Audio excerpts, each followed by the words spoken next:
This program is made possible in part by Michigan Department of Education, the State of Michigan, and by viewers like you.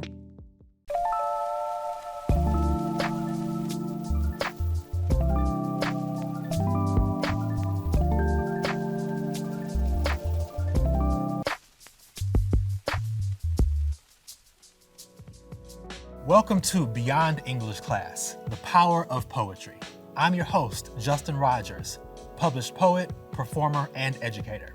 In the next hour, we'll meet young people just like you who've taken poetry out of their English class and used it to transform themselves and their communities.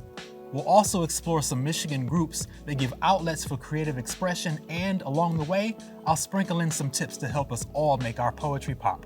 Let's get started. Just beyond the aisles of cool robots, 826 Michigan helps students use writing to connect with others and unlock the power within themselves to change the world. Let's check it out.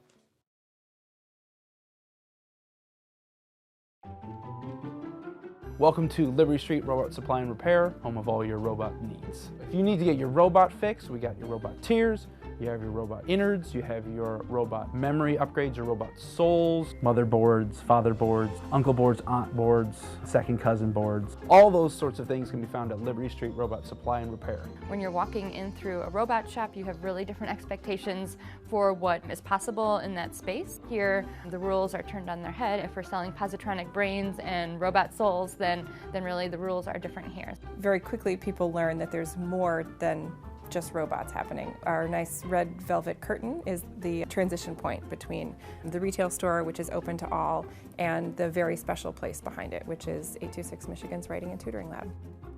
We work with students in Ann Arbor, Ypsilanti, and Detroit. So we have a satellite program that we operate out of Beezy's Cafe on Washington Street in Ypsilanti. And then in Detroit, we do lots of work right now in schools and also in branches of the Detroit Public Library. And we're working towards getting our second storefront and creative writing lab in Detroit very soon. We want to serve educators. We want to serve families and students. We want to go inside of classrooms and support educators, and we want to be able to create environments outside of the school where they can bring their students. We want to be an ally in traditional education, helping students and educators reach their goals, but we also want to be an accomplice. We want to be able to share the joy of learning, and I think that's why we have had success. Here at 826 Michigan, we always like to talk about the transformative power of a student seeing their work in print. And I can tell you firsthand that students really do think of themselves differently when they know that an adult has taken them seriously. We want to show our students that they have a voice and that they have something to say, something really important to say, and that people need to be able to hear them. If you say, hey, I like your story or poem so much, we're publishing it in this beautifully bound book, and then we want you to read that to an audience of really encouraging, supportive adults who believe that you have something important to say. They want to hear what you think, and they want to really take that into account. They have great stories deep inside of them. So after attending a few of our workshops, you can see that they're starting to put those ideas onto paper and they're starting to articulate them. To see the student go from having an idea to sharing that idea to expressing that idea to the public proves that 826 Michigan is a great space for young people. We are helping our students to find their voices and feel like writers. We're also helping them to be better thinkers and to really feel confident and own not only their words but their ideas so that they can, be more confident individuals in the world.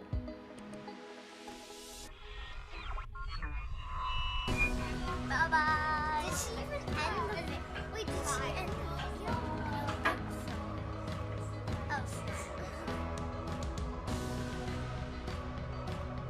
Who can relate to my story?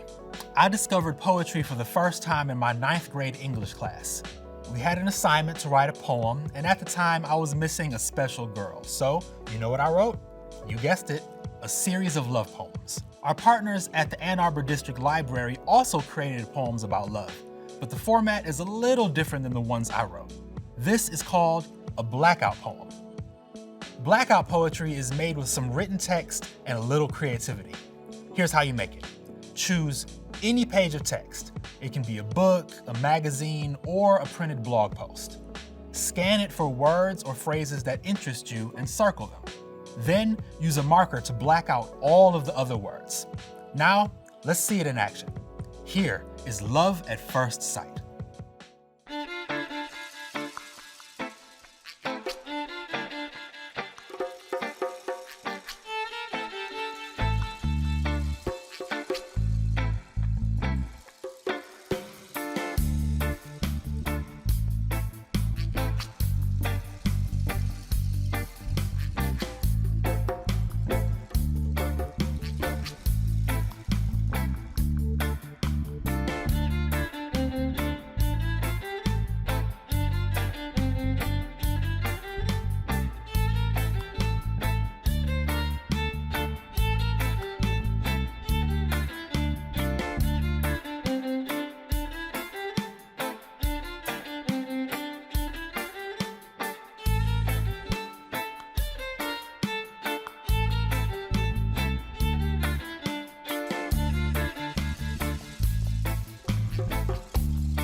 One day, in high school, a poet named Nandi visited my English class and introduced me to an after-school program called Citywide Poets.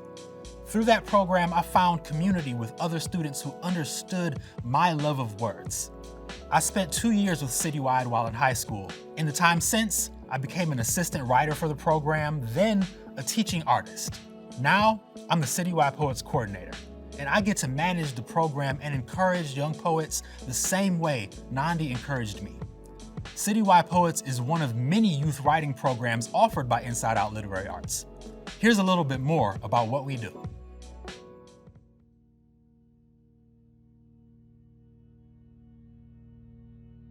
I'll put the sun in my poems so they can see the light. I'll put lips in my poems so my poems can speak. I'll put windows in my poems so the reader can see through them.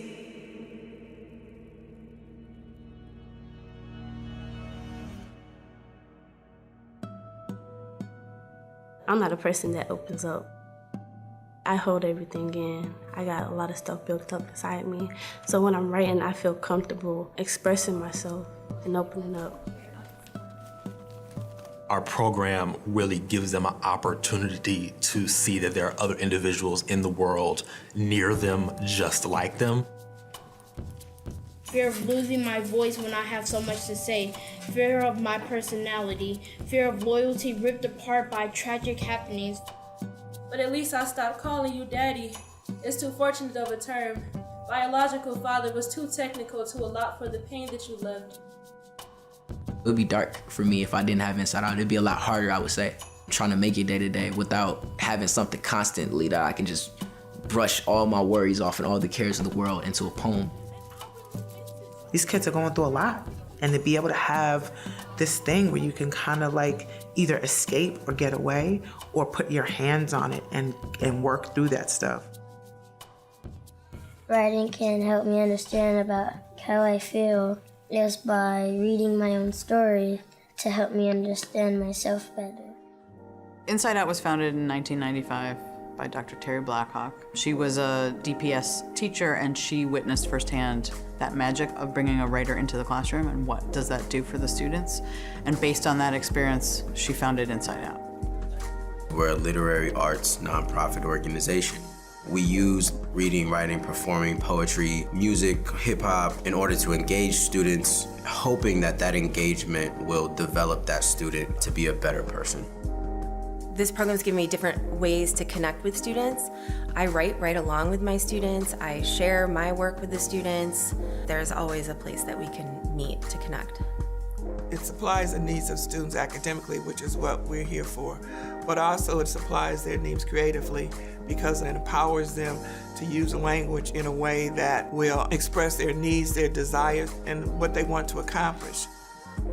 We've been serving students in Detroit and the Detroit area for 23 years now. Our students and our teachers and our principals really respect the program and believe that it's making a difference. And we've served over 50,000 kids in that period of time. We have an in-school program, which is based on our writer-in-residence model. One of the things that's really unique is that we actually hire and pay our writers. These are artists who are working in the community. And with the power of my imagination, with the magic of my pencil, I can see things that actually don't exist in the world. We offer students an opportunity to do something that they often don't do, which is to write for pleasure. I think my imagination is important because it can help you dream of something you can succeed in life. Another piece is our after-school model, which is called Citywide Poets. It's an intensive literary arts community where students have an opportunity to come together, hone their craft, learn performance, and really become part of a family. Citywide Poets is doing an amazing thing for kids. It's helping people find themselves and be who they want to be without any judgment whatsoever. And that's a really beautiful thing to me. Programs like InsideOut sensitize youngsters to what's happening around them and helps build a level of compassion and confidence in them that I think other programs just don't come close to. As funding cycles change, as funding priorities shift, we should always be ready to invest in our young people, and InsideOut makes that investment. What can we do to respond to where are the youth in Detroit? Where are they going to school? How are they interacting with their world? What do they want? How can we prepare them for the shifts that are happening in Detroit right now? We will continue to be a player in the community because we are always responding to the young people and they're the future. InsideOut has shown me how important it is to express yourself. There's so many feelings that are bottled up inside of us, and I personally don't have any other way to get those feelings out aside from writing. Poetry, to be honest, got me to college. Poetry got me through high school. Poetry made me passionate to do anything.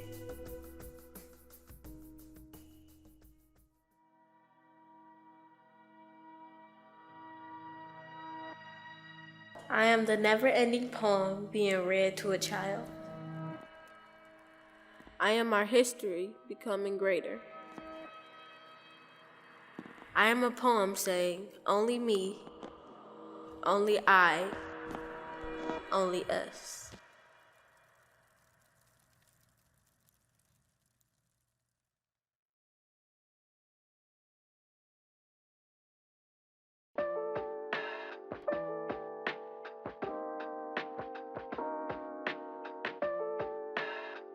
Hello, my name is Xavier Jackson, and the title of my poem is called Harmon. My mother gave me a place to live, a place that I can call my own. Home is where my soulmate awaits for me, the place where me and my friends can laugh and crack jokes. Home is where all my memories rest as they become the flooring and wallpaper. My home shelters me from the harsh expectations of reality, the pressure to always perform, to never falter, and to always be a model. It hides me when I break down and when I can't handle the pressure, when I can't reach my own expectations. My home is generational. It has been renovated with each person born. It was built by my ancestors' persistence and love, using prayers as bricks and songs as cement. Even now, I pay for this home each time I take a breath. I pay for the mortgage, the water bill, the light bill, and I make sure the heat stays on. Even when I wonder if it's worth to keep living, to keep paying for this home that my ancestors worked so hard to build, I remember that I'm not the only one that lives in this house. My home was built by the women of my past and their daughters after them. This home was a gift from my mother to make sure that I stay safe the rest of my life. I would like to keep this home so I can pass it down to the children that come after me, so that they can always be protected and fill this home with even more memories. One of the things that can make poetry powerful is the use of metaphors. I know, this isn't English class, but let's just review. A metaphor is a literary tool used to compare two things that on the surface aren't alike, but have something in common. In short, it states one thing is another. There are two parts of a metaphor. One, the thing we're describing. It can be an object, person, idea, and the second part is another object, whose qualities we borrow to describe the first thing. Metaphors are powerful tools to use in poetry because they help paint a vivid picture for the audience. Let's look at a simple example. The classroom was a fiery furnace. What's happening here? What are we describing? That's right, the classroom. And what attributes did we borrow from the second object? Exactly, the warmth of a furnace. Now let's head to Kingsford, Michigan for a reading from Kaylind and hear about the inspiration behind her poem.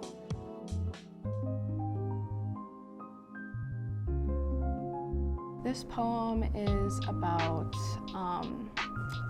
alcohol abuse or just drug abuse in a family in general, and how sometimes it can just, be like a regular thing in the family, and it just is a repetition of the same thing and nobody's really doing anything.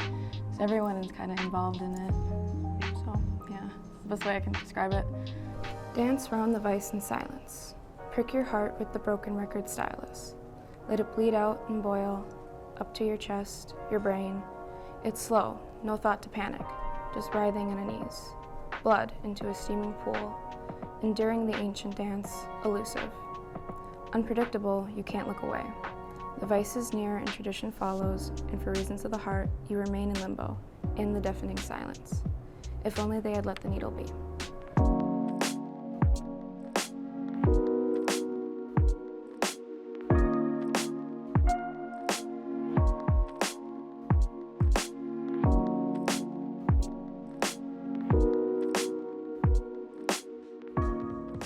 You may have heard of Amanda Gorman.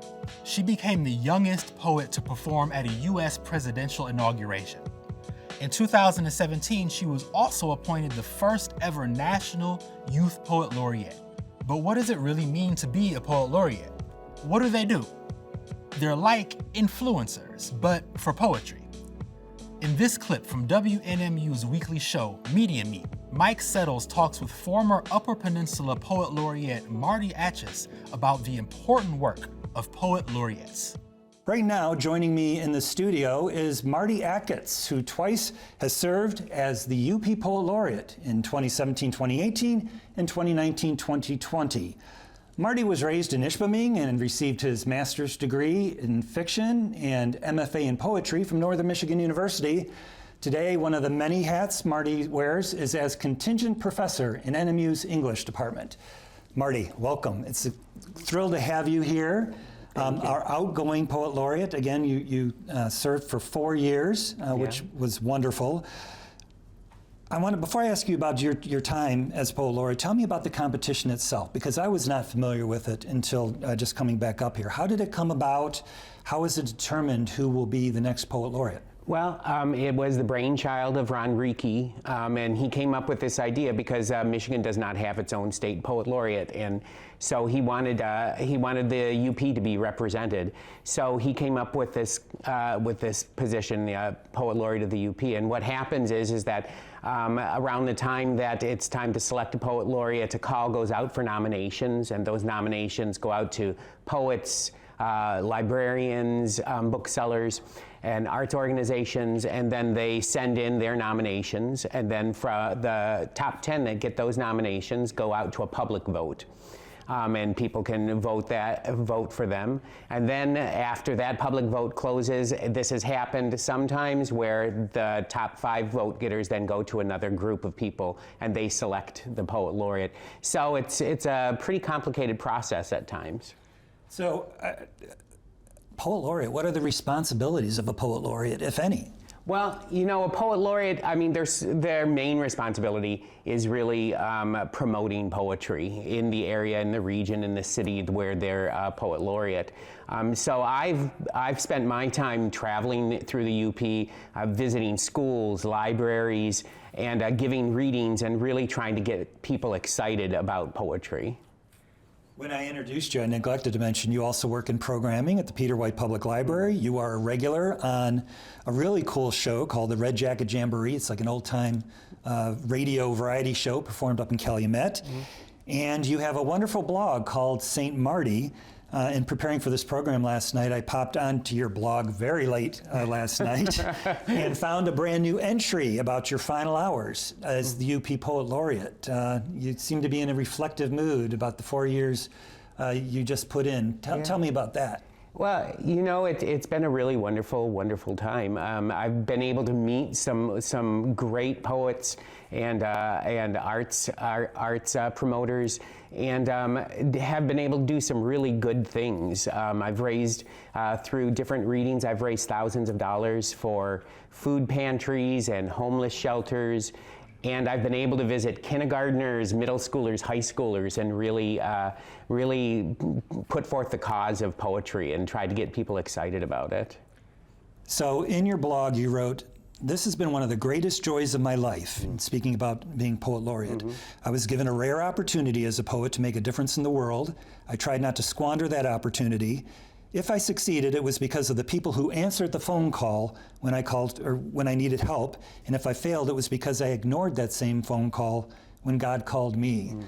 Hearing that and reading the rest of your blog, it appeared to me that being Poet Laureate was both a blessing and a bit of a burden for you.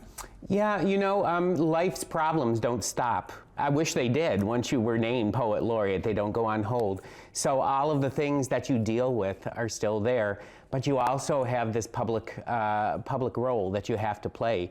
And you know, when there's flooding in the Keweenaw, you have to step forward and try to do something for that. At least that's the way I interpreted the role as Poet Laureate. So what words of wisdom would you have for the next Poet Laureate? As we mentioned, there's not like a outline as to how it should be carried out. What would you advise? Well, first, take a deep breath.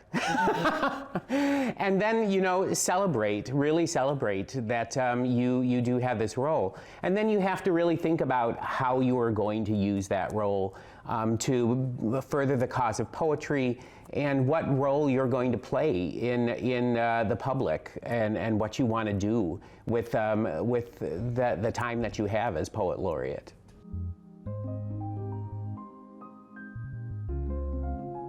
I was in Miss Key's AP Lit class last year, my junior year of high school, and the UP Poet Laureate, and Bartley Siegel came into our class to do sort of a poetry writing workshop.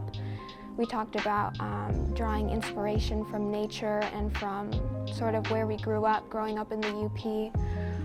So that was sort of the basis of my poem, my inspiration. I remembered thunderstorms were always my favorite part of summer as a kid, and sharing that with my younger sister, so that was kind of where the idea came from, and it grew from there. Thunderstorm. We stand barefoot in the mud, watching the water purl off telephone wires and eaves, wind shaking droplets of rain from the leaves above us. I am 12 and she is 8, her face a younger copy of mine, but with bluer eyes, softer. She asks if rain is just God crying. I tell her thunder is just angels bowling, nothing to fear. I tell her, come on, let's go inside, the lightning started. I tell her to look, and we press our noses against the glass to watch the storm, our hair wet, giggling. We laugh because the world cannot hurt us here, not in the safety of our thunderstorm. In a repurposed fire station in Kalamazoo, young people find a safe space to spark change through their words. This is fire. The name of this poet is called A Poet's Heart. A poet's heart is sensitive to the touch. At the slightest touch, it bleeds onto the pages. It beats true with knowledge, wisdom, and compassion, full of things to share with the world. A poet's heart is patient and gentle, but also strong and brave at the same time.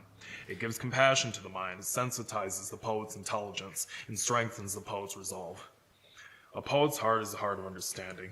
strong and wise and full of pure magic and license that edifies the reader and listener. A poet's heart is good, full of goodness to share with man, and that is great, and that is great.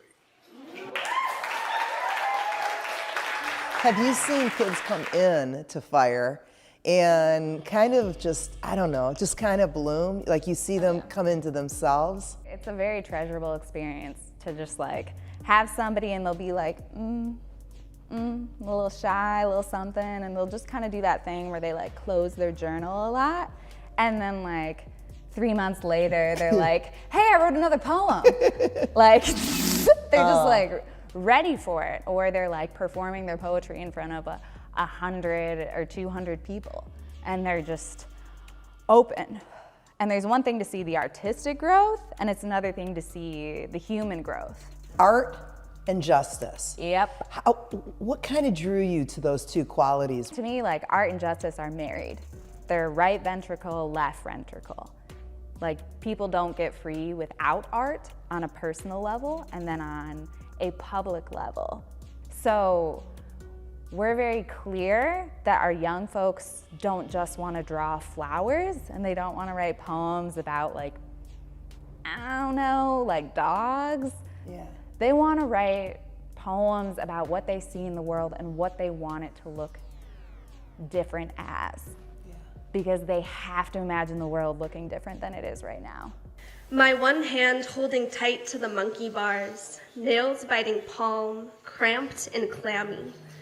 This hand has never been loved into stillness, has never been cradled without resistance, has never punched without regret. My fingers are long, bony as branches of maple trees. My palms hold stories that will not fit comfortably.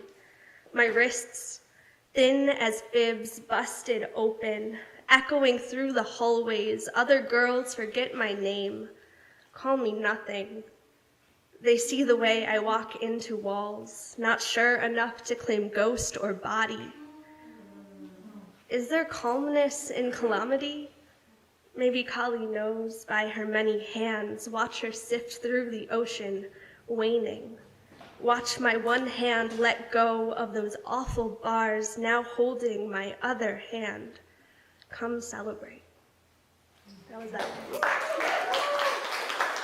How important is it for kids to be able to have this space? So we're working with teens, 14 to 21, and it's at that really critical age because most youth stop going to out-of-school time spaces after middle school. Mm-hmm. And that's also when the biggest existential questions come in of like, who am I? Who can I be? Mm-hmm. And that's also when huge threats come in, where sexual violence comes in, where criminal offenses might come in, where there's risk all the time. Mm-hmm.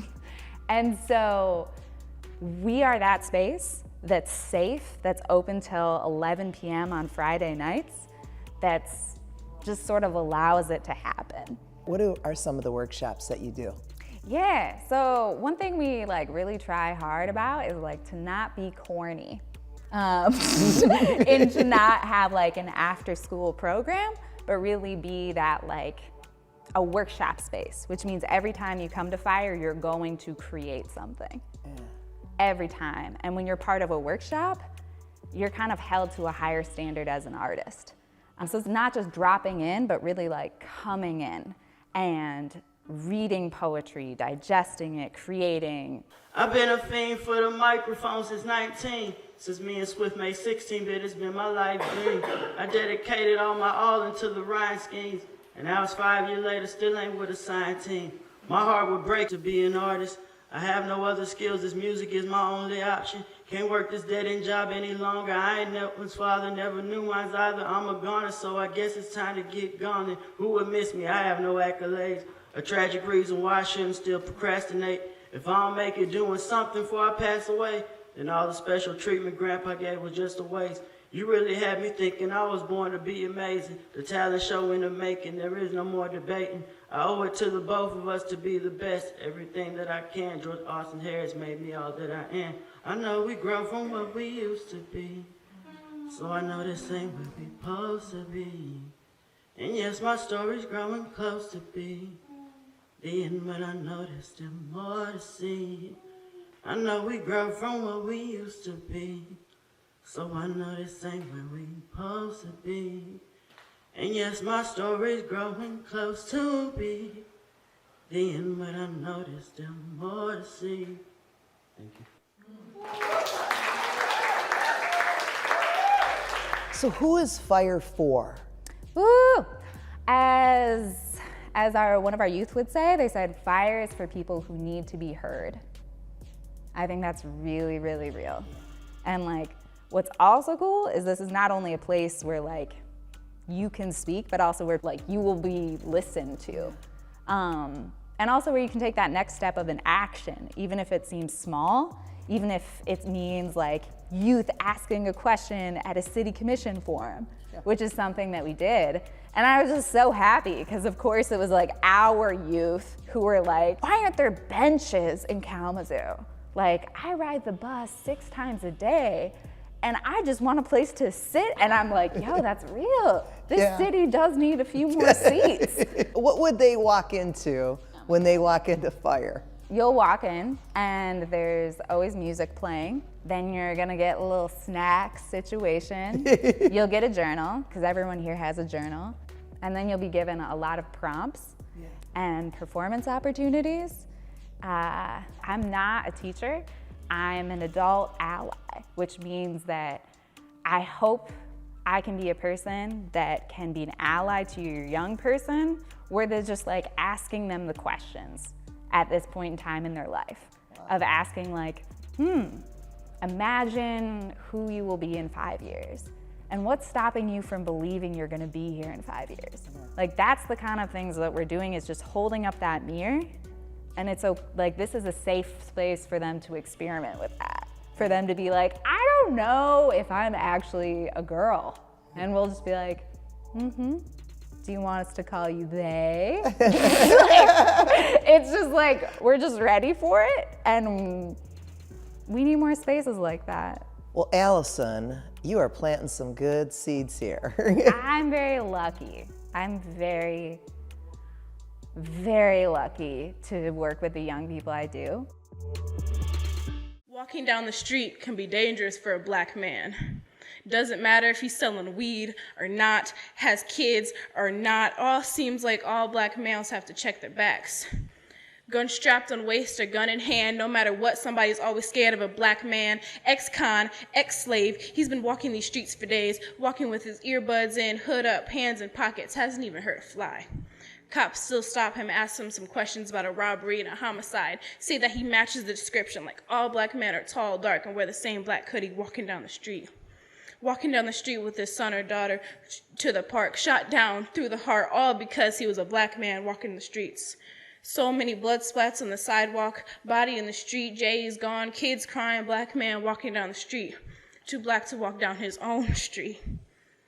Walking down the street can be dangerous for a black woman. Doesn't matter if she's wearing a business suit, a tight skirt, or basketball shorts. She's always seen as eye candy. All the stars showing young black girls that having a body like Nicki Minaj and Blac Chyna is what every woman wants. What about the Michelle Obamas, the Maya Angelos, and the Alicia Keys, and the Rosa Parks who parked herself in her seat to provide equal rights for all black women? Raped, robbed, or murdered, just walking her kids to the park. Cops harassing and questioning about her attitude. Was the stop fair or not? Did she resist or not? Was it suicide or not? Not all black women live in the hood or have the same attitude and smack in their lips. Not every black woman is on welfare and a single mother at age 16. Black women do want more for themselves. And I do believe a black woman when they say they want more for their community, their kids, and their black men. Both black men and women all have to be careful walking down the street. We all need to stay together for us to survive, because the streets can be a dangerous place. Fist up, don't shoot. But if you do, just remember that my love will flow, not my blood.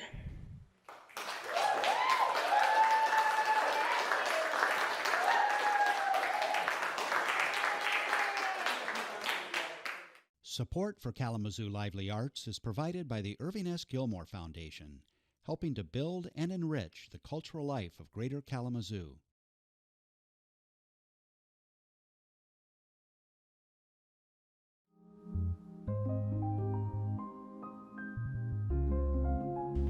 When I wrote my poem, it was right towards like the end of October, and I just looked outside and I saw the way that the trees were covered in snow, and it still looked like Halloween, but it was very clearly also winter, and I just thought it was really cool. I really liked how it looked, and I kind of wanted to capture that feeling in a poem. First snow. The first rays of sunlight shine through the trees, and the autumn air blooms with the scent of fallen leaves and morning dew. I breathe in the crisp air and wonder. A droplet softly kisses my nose.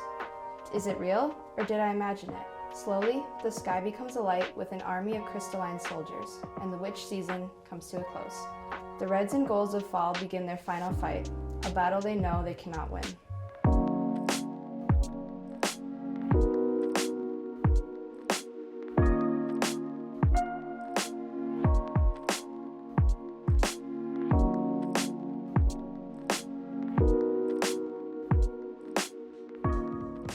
The time I spent with Citywide Poets was crucial for me. I felt empowered in a lot of different ways by just being able to share my thoughts with others. And I learned a lot from the poets I listened to. I really became more aware about the world beyond the world that I was able to touch. In the same way, the Diatribe uses poetry to empower young people to share their stories and raise awareness of social issues. Let's hit the lights and do a mic check.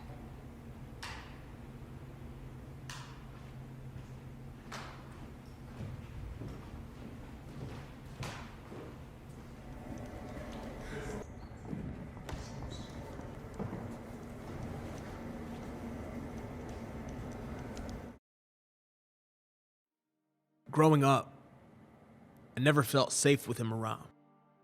I never felt like I was able to talk about who I truly was. And even when I grew up and became the person I wanted to be, everyone disappeared. But as I've come to know more people, I understand that everybody has things that weigh them down.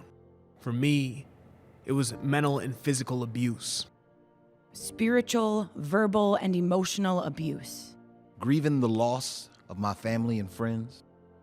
Depression, bipolar, and anxiety disorder. Poor body image, self-loathing, and self-harm. Struggling to provide and care for ailing family. Not becoming a product of a violent past. Loving myself for who I am and not for what others want me to be. Carrying on the memories of my loved one. We all have struggles. We all share struggles. So let's come together and create a space. And empower each other to unpack it.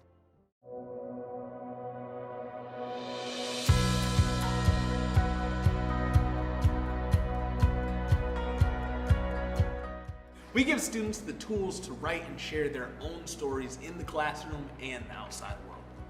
When you make a poem that you like, you get this really accomplishing feeling.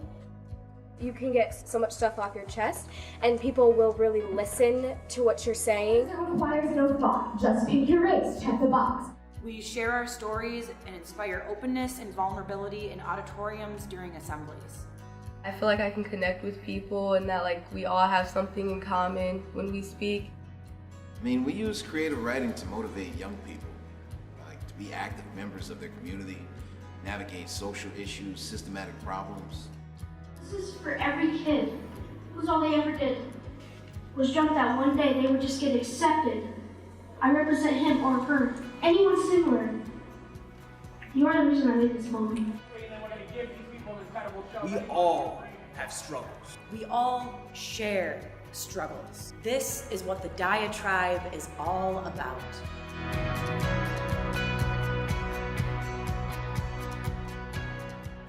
Now, I'm excited to take a moment to share an original piece of my own, as well as highlight a couple of poetic devices within it that all of you can use at home.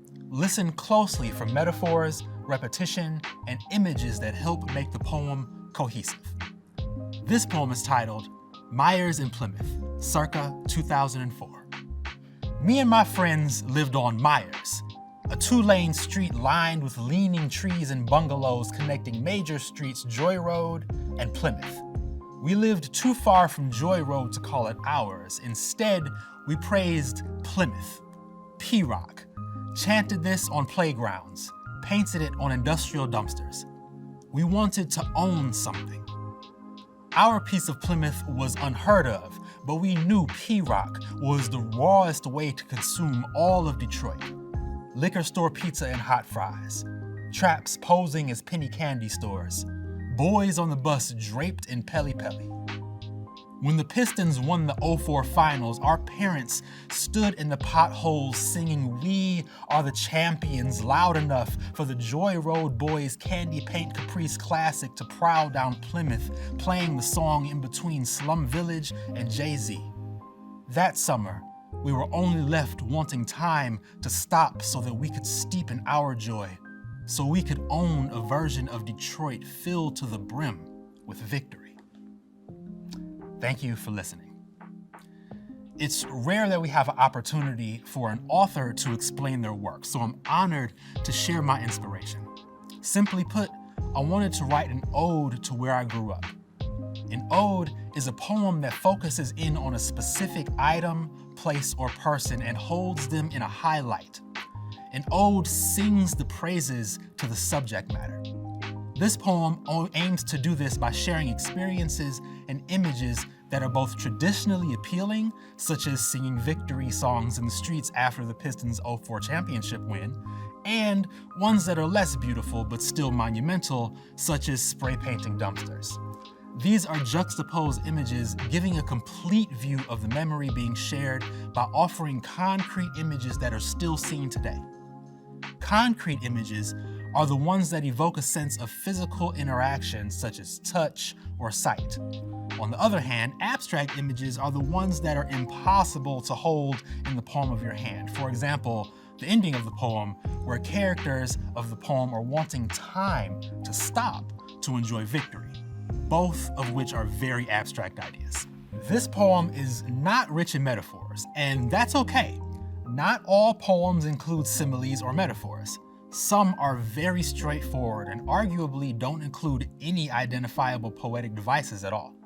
One area we can focus in on this poem, however, is where images of liquor store pizza and boys on the bus are spoken of as ways to consume Detroit. Of course, we know that an entire city can't be consumed like food, but this comparison between consuming and experience creates a play on words that emphasizes the experiences as being important. This is one way to complicate the concept of a metaphor. Lastly, repetition. When the Pistons won the 04 finals, our parents stood in the potholes singing "We Are the Champions" loud enough for the Joy Road Boys Candy Paint Caprice classic to prowl down Plymouth, playing the song in between Slum Village and Jay-Z. This section creates a repetition that is known as an alliteration. Alliteration is the repetition of a letter or sound at the beginning of a series of words or lines of a poem.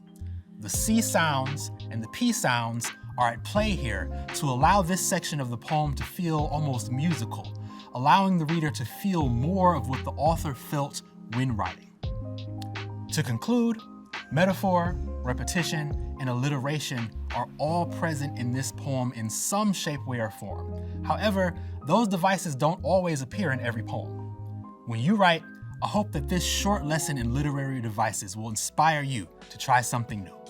Maybe you're watching and you've never written a poem before, but you really like poetry. Poetry Out Loud is a national poetry recitation competition for high school students. This competition gives young people the chance to master public speaking skills and learn about great poetry.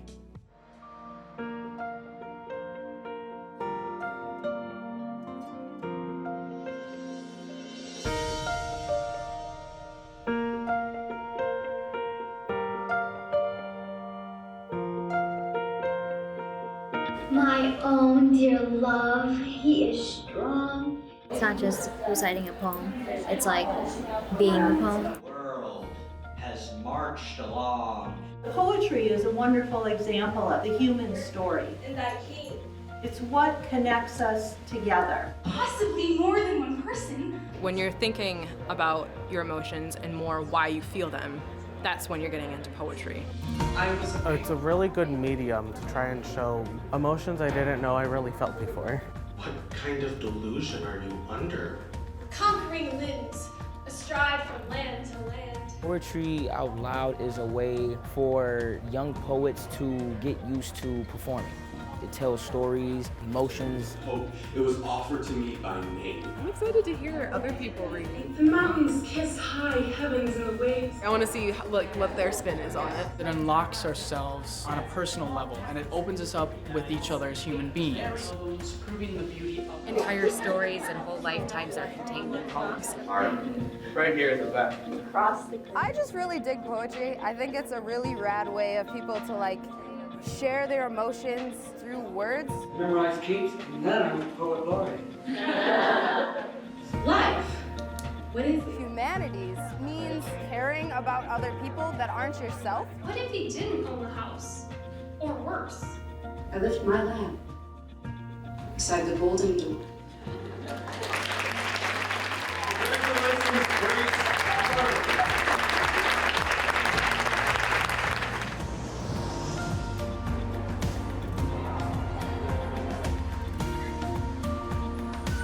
I'm most excited about meeting other people that have the same passion that I do.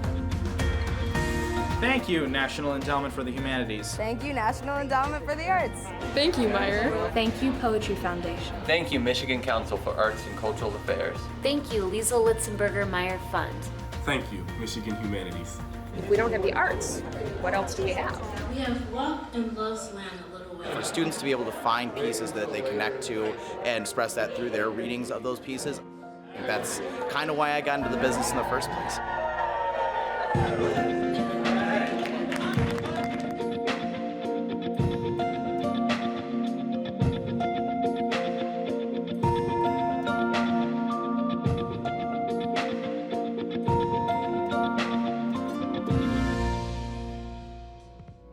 Congrats to the winners of the 2022 Michigan Poetry Out Loud State Competition. As these students know, poetry performance is an art within itself. The way artists use pacing, inflection, and gestures helps pull the audience deeper into our words. Our friends at the Diatribe have some tips for giving a powerful poetry performance.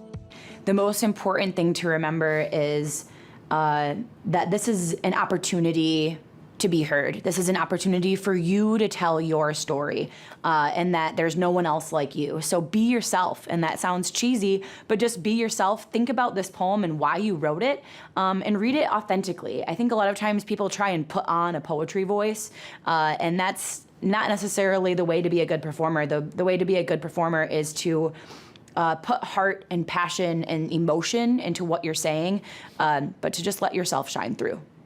You just got to be yourself. However you're feeling at the time, however you were feeling when you wrote it, even if you don't feel the same anymore, be the words at the time, right? So like if you are talking about being sad, then maybe look sad. If you're talking about being happy, add a smile. There's things like that. I feel like especially I do this, where when I'm on the mic, I forget to move at all because I'm so focused on the delivery, and just remember that, you have a body and that, you can move the same as your poetry does. If you're talking about waves, make your body wave. If you're talking about dancing, do a little bit of, a little something, just a little shoulder, a little shoulder. You have to be willing to be a little vulnerable and to remember why you wrote it and tap into those feelings and those emotions associated with what made you so compelled to put those words down on paper or to commit those words to memory. I think that projection and being willing to let the sound come through your body is something that I think it's undeniable when you're in an audience. When you can see a person unafraid of getting those words out and projecting them in a room, no matter how small or how large, you can't help but pay attention. You can't help but to connect. Be radically vulnerable and honest. I would say put all of yourself out there. If you're running a race and you want to win, you don't just kind of like jog, you know? Like you really sprint, you get down in the mud and you do it. And I think that performing is the same way. You have to put all of yourself into it. Nobody likes that hip hop artist who's just like sitting on the stage with the microphone rapping, you know? It's like people like people who like will jump into the crowd, like Travis Scott, like be the performance. And I think that when it comes to poetry, it's the same thing. When it comes to playing a guitar, it's the same thing. Singing, same thing. Put every ounce of yourself into it, which I guess could also be great advice for taking care of your mental health. Put all of yourself into it.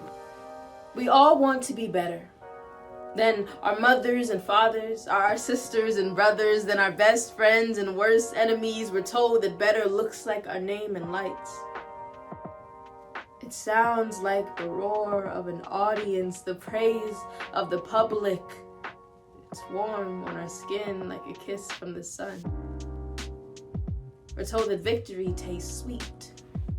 The word melts on our tongue best. I'm not the best. Sometimes I stumble over my words. Sometimes my pen spends hours scribbling on a page only to arrive at nothing. Sometimes I lose. A lot of the time, I lose. I stumble from the pedestal I long to call my home. I scrape my knees and rip my clothes on jagged rock shaped like failure, falling into the darkness of uncertainty. But when you fall, you once again discover what the ground feels like. The rich soil wrapped around your roots, a strength defined by your resilience. You remember why you wanted to grow in the first place. Your head's no longer in the clouds, so you know the sky is not the limit. It's just a resting point. You're no longer looking back at what you've done, but forward at what you can do. Because best isn't a flickering marquee or wavering applause. It's not a scorching sun or rotting sweetness. It's not a place defined by others. But it's the point at which your eyes land. Being the best, being better, being great is what you make it.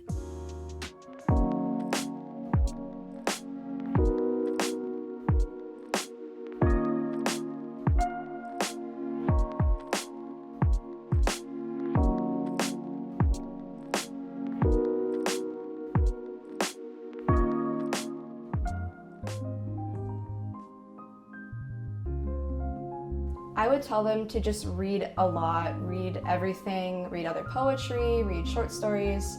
It's your best teacher is how other people do things, seeing what you like and don't like, and also just write a ton. Like even if you don't think it's good, practice makes perfect, and writing a ton is a great way to just like develop your skills and all that. Just write and write a lot, and eventually something good is gotta come out of it.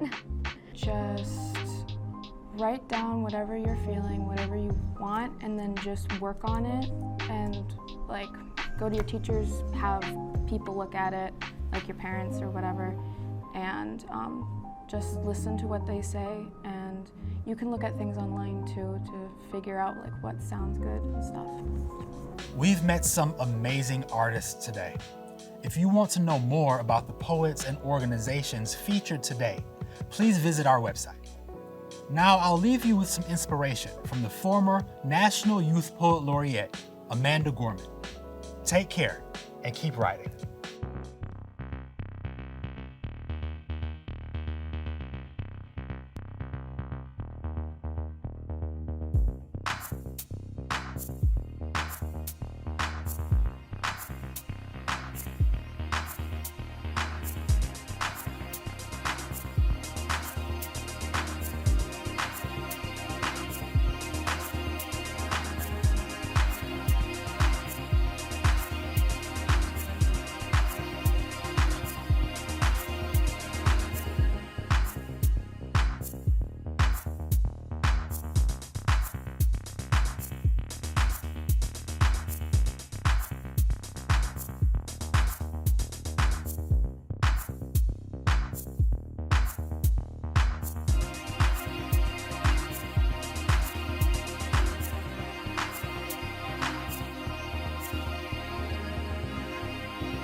This program is made possible in part by Michigan Department of Education, the State of Michigan, and by viewers like you.